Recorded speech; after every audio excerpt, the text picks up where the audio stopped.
তো এখন আমি কি বানাচ্ছি দেখবে, এই দেখো চিলি চিকেন।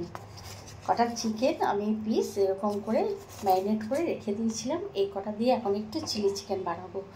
তো একটু বেরিয়েছিলাম, জোজো আসলো অফিস থেকে, তারপর এই 8টা 15 এই সময় বেরিয়েছি। তো একটু মার্কেটে গেছিলাম, এসে একটু চা খেলাম, খেয়ে আর এখন এটা বানাবো। তো ডিনারে আজকে এটা হবে। আমি না এটা হাত দিয়ে মাখবো, না হলে এটা ভালো মাখা হবে না। তো চলো আমি এটা মেখে নিই।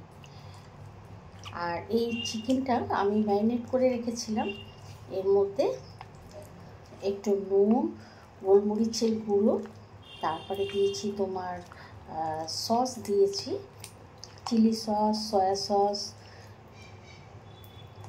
তারপরে তোমার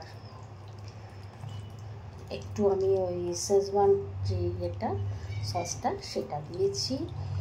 তার মধ্যে দিয়েছি আদা রসুন পেঁয়াজের পেস্ট। তো সব কিছু দিয়ে আমি একটু ম্যারিনেট করে রেখে দিয়েছি। আর তো ভিনেগার তো অবশ্যই সব দিয়ে করেছি। তা এবার এর মধ্যে আমি দিয়ে দিলাম কর্নফ্লাওয়ার আর একটা ডিম।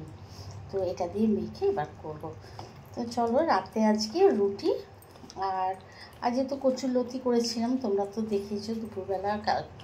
আজকে কচুরলতি করেছি, তো সেই কচুরলতি আছে আর একটু চিকেন আছে। তো এই দিয়ে আজকে রাতে ডিনারটা হবে। তো চলো আমি এটা ভেজে নিই।